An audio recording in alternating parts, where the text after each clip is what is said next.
저는 이해해라는 말은 금지해야 된다고 생각해요. 금지요. 이해 못하거든요. 이해 못하면서. 네. 왜냐하면 몸이 다르면 마음도 다르고 마음이 다른다는 건 감정도 다르고 생각도 다르고 그 사람이 어떤 부모 밑에서 어떤 형제자매와 어떤 상처와 어떤 역경을 이겼는지 다 달라요. 그러니까 우리가 할 수 있는 건 뭐냐면 이해하려고 노력하는 것까지는 할 수 있죠. 우리가 이제 이해할 수 없는데 그거를 이해해보려고 막 선을 넘어가지고 그래 너가 얼마나 이러면 지쳐요. 내가 지쳐요. 그리고 오래 못 가고요. 내가 그렇게까지 너를 이해하려고 했는데 너는 돌아오는 게 나한테 왜 나한테 궁금한 게 없어? 너는 나한테 왜 질문을 안 하는 거야? 결국은 준 대로 또 받기를 원하게 되거든요. 아, 이거는 연인이나 부부 관계에서도 굉장히 중요하겠네요. 그래서 빨리 지치고 오래 하지 못하게 되고 결국 관계에서 서운함이 늘어나요. 그래서 두 가지인데요.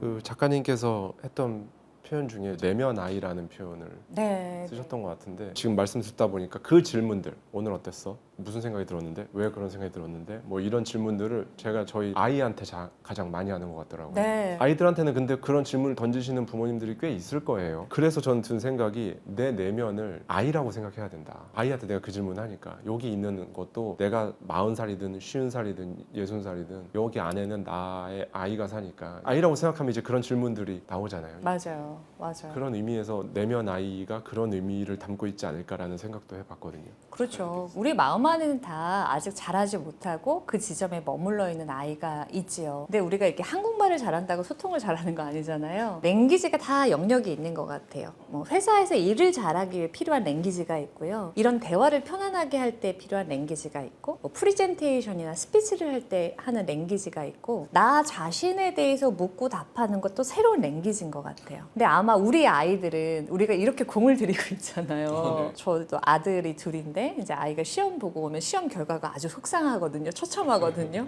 이제 그래도 너는 이 시험 결과가 어떻게 느껴지니? 이제 이렇게 물어요. 그럼 아이들 대답을 하거든요. 저는 괴로운데 저희 아이는 이 정도면 난 만족이야. 이렇게 다르단 말이죠. 그런 질문을 받고 자란 아이는 언젠가 성인이 돼서 그 아이 곁에 좋은 친구가 너 그 회사 일에서 그랬을 때 마음이 어땠어? 라고 하면 대답할 수 있겠죠. 그리고 둘이 이제 뭐를 차 한 잔 기울이면서 야 질문해줘서 고맙다 이런 대화가 가능하겠죠. 근데 우리 세대는 그러지 않았잖아요. 그러니까 그 랭귀지는 아이가 맞죠. 개발되지 않았으니까 공부하지 않았으니까 이제 아이의 수준에서 배워야 되지 않을까요? 작가님의 날카로운 인사이트를 제가 또 느꼈습니다. 내가 유보하고 있는 행복은 무엇인가? 쇼펜하우어도 그 얘기를 했잖아요. 인간은 한 번도 지상 낙원을 경험해 본 적이 없으면서 평생을 그 낙원을 찾기 위해 헤매고 다닌다. 근데 그 낙원은 결코 없을 것이다. 이런 얘기를 했고 지금도 그거는 뭐 쇼펜하우어가 살았던 그때나 지금 2026년을 맞이한 지금이나 똑같구나. 이집트 벽화에 보면 요즘 젊은 것들은 예의가 없다가 적혀 있다면서 동서고금을 막론하고 이거는 뭐 세대 간에 이렇게 느끼는 건 똑같다라는 그것도 정말 똑같은 것 같아서 이 행복을 유보하는 거 지금 너무 많은 사실 거의 대부분의 분들이 그럴 수도 있고요. 네. 저희가 이제 요 책 이렇게 출간하고 알리는 과정에 이제 차곡차곡 기록단이라고 이거 참여하실 분들을 같이 이제 이벤트들을 진행하고 있는데요. 그 중에서 유난히 중복되는 질문들이 있더라고요. 그분들이 알아서 픽하시는 거거든요. 근데 그 질문 중에 하나가 이거였어요. 당신은 과거, 현재, 미래 그 중에 어디에 있습니까? 뭐 이런 질문이었어요. 유사한 질문이죠. 그 질문이 주는 환기가 있는 것 같아요. 나한테 밀려있는 이 많은 거, 또 내일 해결해야 되는 불안과 두려움에서도 내가 어떻게 하면 이제 현재에 머무를 수 있을까를 환기하는 중요한 것 같아요. 저도 이 질문이 참 중요해요. 저도 지금 한창 일할 때고 워킹맘이고 또 프리랜서기도 하고 근데 아이들이 둘이고 지금 또 무서운 방학 기간이거든요. 아 지금 방학 기간이죠. 네. 그럼 이제 집에서 제가 작업하고 있을 때 저는 이걸 해내야 돼요. 이래야 내일이 좋고요. 이래야 책이 완성되잖아요. 그럼 미래에 가 있는 건데요. 그럼 아이들이 와서 엄마 잠깐 이거 물어보거나 할 때 그 기로인 것 같아요. 조금 이따 얘기해. 조금 이따는 없거든요. 애들 학원 가거든요. 그럼 이걸 잠깐 내려놓고 아이하고 눈을 맞추고 문대에 킥킥거릴 수 있는 그 행복을 유보하지 않는 건 저도 그 질문이 지금 제 삶에서 되게 의미가 있어요. 방금 말씀해 주셨던 것처럼 나중에는 없는데 그 말씀. 왜냐하면 저는 그 틴나탄 스님의 책을 굉장히 좋아하는데 미래에 나는 없다. 왜냐면 미래에 그걸 하고 있는 나도 그때는 현재, 그때는 지금일 거고, 과거에 나도 없다. 과거에 그걸 했던 나도 그때는 지금 했던 거고. 그러니까 결국 지금밖에 없다. 근데 이렇게 유보를 계속하면 결국 나는 허상, 실체가 없는 삶을 살고 있는 거 아니냐. 그러니까 우리가 얼마나 현재에 못 있으면 현재에 있는 연습을 막 요가, 명상 그렇게 연습을 해서도 잘 안 되는 거란 말이죠. 왜 우리도 잠깐 놓치면 미래에 가 있고 잠깐 놓치면 아 내가 그때 그 강의 이렇게 했었어야 되나? 과거에 가 있는 말이죠. 이것도 끊임없이 어떤 중력처럼 마음이 자꾸 이동하게 되거든요. 왜냐하면 사람들은 성장하고 싶은 욕구가 있고요. 상황을 개선하고 싶은 욕구가 있고 나를 좀 더 완성시키고 싶은 욕구가 있잖아요. 저는 그 선의의 마음이 자꾸 이동시킨다고 봐요. 그러니까 연습을 통해서 자꾸 이렇게 데리고 오는 거. 네, 지금 내가 어딨나 이렇게 질문만 해도 환기가 되잖아요. 그런 의미에서 삶에서 질문은 중요하다고 보는 거죠.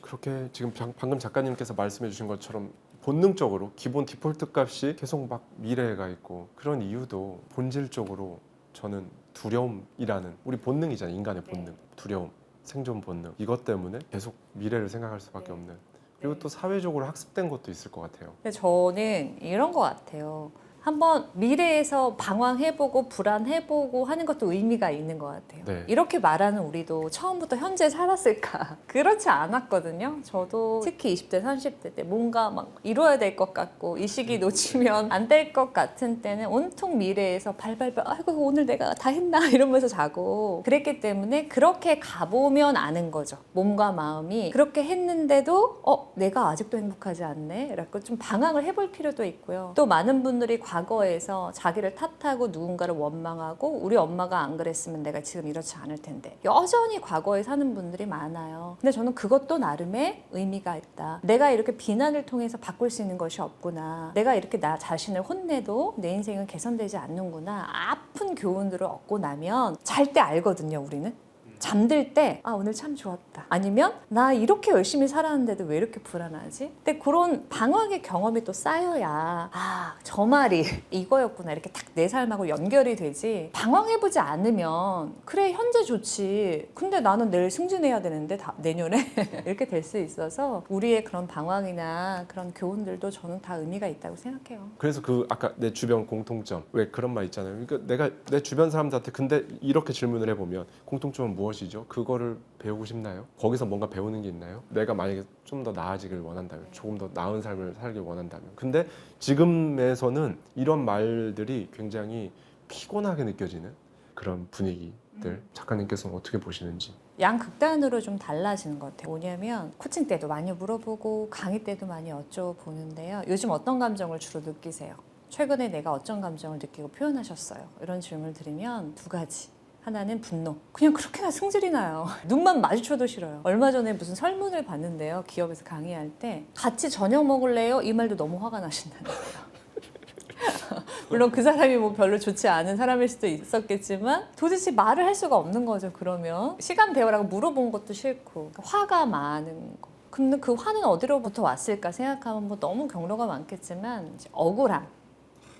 정말 그냥 깨끗한 분노는 건강한 거예요. 누군가 나한테 무례하게 했을 때 이거 불편하니까 여기까지요 라고 우리가 분노하는 건 되게 필요한 거잖아요. 근데 어떤 분노가 걱정되냐면 억울함이 분노의 형태로 치환되는 거죠. 그래서 나는 사실 속상한 거고 억울한 거고 답답한 건데 그것이 누굴 향한 분노로 표현됐을 때 이거는 길을 찾기가 어려운 거죠. 그런 감정을 많이 이야기하시고요. 코칭에서도 상대적인 감정이 이제 무기력. 제가 할 수 있을까요? 그래서 이런 분들은 코칭할 때부터 저런 인간이 바뀔까요? 제가 몇십 년 동안 저를 하려고 저도 나름 책도 읽고 했는데 그런 인간은 안 되더라고요. 변화할 수 있을까요? 부터 의심하고 시작하세요. 그래서 저 양극단을 느끼고요. 그러니까 우리가 뭐 우울감이나 무기력이라고 말하는 거는 내 안에서 대안을 찾을 수 없는 상태다. 저는 이렇게 정의하거든요. 내가 A를 보면서 안 돼, 나는 글렀어. 우리가 이렇게 보면 B도 있고 C도 있고 다른 사람은 보이잖아요. 근데 나는 B씨가 아직 안 보이는 거죠. 그러니까 이제 이걸 무기력,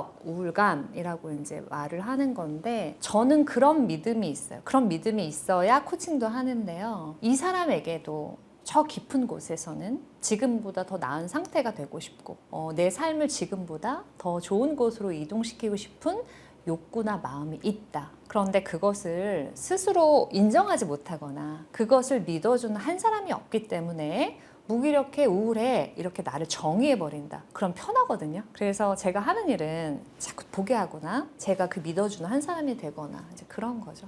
진짜 너무 공감되고요. 아까 A, B, C 예를 들어 말씀해 주신 것도 A, B, C가 이렇게 앞에 있는데 이제 A에 너무 가까이에 있으면 B, C를 못 보잖아요. 근데 뒤에 떨어져서 이렇게 보는 사람은 A, B, C가 한눈에 보이는데 그 말씀을 해주셨잖아요. 그래서 우리도 어쩌면 지금 그 A를 보고 B, C를 놓치는 다 각자 그런 게 있을 거예요. 그래서 저는 그 사람이 더 이제 변화하려면 두 가지 자극이 필요하다고 생각해요. 하나는 B, C도 있어를 계속 알려주는 사람이 필요하겠죠. B도 있고 B는 이런 사람이 있고 C로 가면 이렇대. 우리 채널도 그런 역할인 것 같아요. B에 대해서 보여주고 들려주고 설명해 주는 거. 그리고 하나는 A라고 보는 이유가 있거든요. 이 사람이 A로 볼 수밖에 없는 이유. 그리고 이 사람에게는 A가 진실이에요. 그 진실을 궁금해해주고 그렇게 볼 수밖에 없는 이유에 대해서 이해하려고 질문해주는 사람이 필요해요. 그래서 우리가 이제 유튜브에 순기능들 있잖아요. 유튜브나 좋은 책에서는 그 알려주는 거, 그 역할을 좀 해서 도움을 받으시면 좋겠고 주변에 딱 한 사람이 아, 너는 그게 어떻게 생각해? 우리가 했던 질문들 있죠. 그런 질문들을 해줘서 아, 나는 이렇게 보고 있어. 내가 그때 그 힘든 일을 겪었잖아. 그러니까 내가 이렇게 할 수밖에 없지. 그것들을 쫙 털어내야 돼요. 그래야 그래 B도 있어. 이게 보이거든요. 근데 그럴 때 주변에서 질문을 잘해줘야 되거든요. 그러니까 우리는 질문이지만 가짜 질문을 많이 해요. 이제 좀 바뀌어야지. 뭐 바뀌어야 되지 않아? 야, 뭐 고생 안 하고 뭘 얻을 수 있는 게 있겠어? 이건 질문 아닌데. 그렇잖아요. 그래서 좋은 질문을 해줘야 되는데 그 질문의 언어가 우리가 별로 없죠. 근데 그게 왜 없냐면 나하고도 질문해 본 적이 없는데 그걸 타인에게 하는 거는 왜 모든 인간관계는 나하고 지내는 방식대로 타인하고 지내는 거예요. 그러니까 나하고 질문을 자주 하는 사람들은 당연히 좋은 질문을 해줄 수밖에 없는 거죠. 이게 다 연결되어 있다고 봐요. 이 공감해주는 것과 자기 희생, 이 경계가 사실 굉장히 애매하다고 봅니다. 이 관계에서 어쨌든 선을 지키는 공감 어떻게 하면 가능할지 좀 어려운 문제긴 한데 한번 말씀 부탁드리겠습니다. 저는 이해해라는 말은 금지해야 된다고 생각해요. 금지요. 이해 못하거든요. 이해 못하면서. 네. 왜냐하면 몸이 다르면 마음도 다르고 마음이 다른다는 건 감정도 다르고 생각도 다르고 그 사람이 어떤 부모 밑에서 어떤 형제자매와 어떤 상처와 어떤 역경을 이겼는지 다 달라요. 그러니까 비유하자면 노을이 막 져요. 같은 노을을 봐도 누군가는 너무 아름답다 그러지만 누군가는 인생은 너무해 이럴 수도 있고 내일은 내일의 태양이 떠올라 이럴 수도 있잖아요. 너무너무 다른데 우리는 이해한다는 말을 너무 쉽게 한다고 생각해요. 우리는 누군가를 이해할 수 없어요. 그러니까 우리가 할 수 있는 건 뭐냐면 이해하려고 노력하는 것까지는 할 수 있죠. 우리가 이제 이해할 수 없는데 그거를 이해해 보려고 막 선을 넘어가지고 그래 너가 얼마나 이러면 지쳐요. 내가 지쳐요. 그리고 오래 못 가고요. 내가 그렇게까지 너를 이해하려고 했는데 너는 돌아오는 게 나한테 왜 나한테 궁금한 게 없어? 너는 나한테 왜 질문을 안 하는 거야? 결국은 준 대로 또 받기를 원하게 되거든요. 아, 이거는 연인이나 부부 관계에서도 굉장히 예. 중요하겠네요. 그래서 빨리 지치고 오래 하지 못하게 되고 결국 관계에서 서운함이 늘어나요. 그래서 두 가지인데요. 하나는 이해한다고 말하지 말고 우리 계속 얘기하는 거예요. 묻는 거예요. 묻는 거예요. 근데 그거를 물을 때 경계를 지키는 건 뭐냐면 작가님하고 저하고 이렇게 경계가 있어요. 내가 좀 선을 넘어서 이해한다는 거는 이 사람처럼 느끼고 이 사람처럼 생각해 보려고 하는 거잖아요. 근데 그렇죠. 그거 어차피 안 된다고 말씀드려요. 네. 그럼 이제 여기에서 이 사람이 자신을 이해하도록 내가 도와주면 돼요. 이 사람도 지금 자신을 이해 못하는데 그건 내가 할 수 있는 영역이 아니다. 원래 이해 못한다 이렇게 전제를 하고 그럴 때는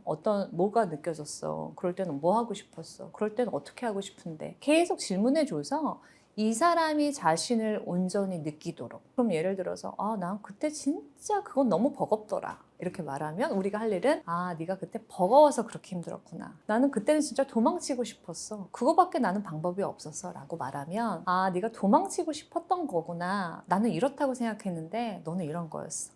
그렇게 한 발짝 뒤에서 호흡을 맞춰주는 게 우리가 할 수 있는 일이 전부예요. 그거를 하려면 내 영역이 확실해야 돼요.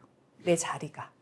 내 자리가 딱 있어서 여기서 이렇게 질문을 해야 되는 거예요. 그렇게 되면 지치지 않고 많은 사람들에게 또 오랫동안 공감의 질문과 공감의 시도들을 할 수 있어요. 그러니까 저는 이제 이런 태도로 친구들하고도 대화를 하거든요. 친구가 막 이제 힘들다고 얘기하면은 어머 웬일이야 하면서 같이 욕하거나 이제 이런 스타일은 아니고 네. 제 자리에서 질문하고 그거에 대해서 듣고 따라하기도 하고 나는 이렇게 생각하는데 이거였구나. 이 친구가 이해하도록 이렇게 돕는 역할을 하면요. 좀 어릴 때는 친구들이 저한테 이렇게 말했어요. 야 너는 너무 쿨해. 이랬어요. 쿨하다. 같이 뜨거워지지 않는다는 거예요. 네.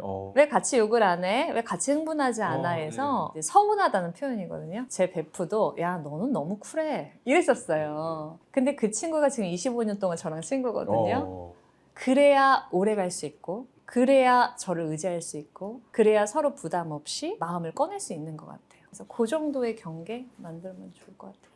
작가님 이 책이 1년에 이제 52주 매일 질문을 마주하게 설계가 됐잖아요. 작심삼일로 끝나지 않고 이렇게 질문을 던져가는 것들을 맥스웰 몰츠가 말한 뭐 법칙들 21일 뭐 아니면 뭐 90일 뭐 이런 기간들 그런 걸 넘어서 1년을 한다면 정말 이 김윤나의 마음그릇 이 책을 1년을 정말 온전히 이거를 진짜 이 질문을 어떤 날은 하루에 5분밖에 시간이 안 나고 어떤 날은 1분밖에 시간이 안 날 수도 있겠지만 10초밖에 시간이 안 나도 어쨌든 10초라도 그날 하루 생각해보고 뭐 그런 식으로 1년을 가면 저는 그 사람의 1년 뒤에는 이걸 그렇게 하기 전 매일매일 이 질문을 던지기 전에 1년 전에 나와 100% 완전히 다른 사람 큰 업데이트가 된 버전의 나가 될 수밖에 없다고 생각을 하거든요. 네, 맞아요. 저는 이 책을 다 읽고 나면 몇 가지가 남았으면 좋겠는데요. 연민. 그게 가엾이 생각하는 게 아니라요. 그래, 너한테 다 사정이 있었어. 그리고 연민은 나한테 친절한 태도이거든요. 우리가 누군가를 깊게 이해하게 되면 다 이해가 되고 그리고 나 자신에 대해서 친절한 태도를 보일 수 있어요. 그걸 우리가 이제 요즘 말하는 자기 연민이거든요. 우리가 우리 자신에게 너무 안 친절해요. 내 이야기에 귀를 기울이지 않고. 그래서 이거에 대해서 다 답하지 않으셔도 되거든요. 어떤 질문은 에이 모르겠다 다음에 다시 보자 넘어가셔도 좋고 매일매일 못하시더라도 내가 나의 의지력을 알잖아요. 그래서 정하시면 좋겠어요. 이번 주에 나는 몇 번 보자. 혹은 나는 비 오는 날만 보자. 뭐 그런 날을 정해주셔도 좋아요. 이렇게 딱 정해놔서 우리의 의지가 그렇게 1년 내내 유지될 수 없거든요. 그래서 그렇게 환경을 딱 설계를 하시는 거예요. 그래서 어떤 분은 이렇게도 하시거든요. 질문한 날만 거기다 예쁜 스티커를 붙이는 거예요. 그럼 예쁜 스티커 붙이고 싶어서라도 더 하게 되신다고 하시더라고요. 그래서 그렇게 이제 환경을 설계하셔가지고 질문 딱 끝났을 때 몇 개 했냐가 중요하지 않아요. 1년 내내 나를 놓치지 않았는가가 중요하거든요. 그래서 끝나고 나면 나에 대해서 좀 친절한 태도를 가지고 누군가 야 너답지 않게 왜 이래 이런 말을 했을 때 나는 이런 걸 좋아해 나에 대해서 좀 설명력이 높아지면 좋겠다. 그래서 1년 동안 나랑 좀 잘 지내고 대화 많이 했다 이런 느낌이 나왔으면 좋겠습니다. 그 느낌이 남으면 그게 있기 전하고 비교했을 때 이렇게 여쭤보는 독자분이 있을 것 같아요. 제가 그러면 살아가는데 아니면 제가 원하는 삶을 살기 위해 그게 남으면 저한테 어떤 도움이 될까요? 이렇게 여쭤보는 독자분이 있다면 어떻게 대답해 주시겠어요? 우리가 내가 아닌 남을 볼 때 생기는 가장 큰 문제는 불안과 우울이에요. 그러니까 나를 계속 대화하고 남은 거는 불안과 우울이 줄어든다라는 거죠. 마지막으로 지금 이 영상을 보고 계신 저희 구독자님들께 오늘 하루 단 하나의 질문만 스스로에게 건네본다면 김윤나의 마음그릇 속 질문 중에 딱 하나의 질문으로 시작하면 좋겠습니다. 작가님께서 질문을 딱 던져주시면서 너무 아까운데 하나만 골라본다면 요즘 제가 많이 하는 질문이기도 해서요. 오늘 내 하루에 이름을 붙여본다면 이 질문으로 시작하시면 좋겠어요. 네, 작가님 고생 많으셨습니다. 고맙습니다. 감사합니다.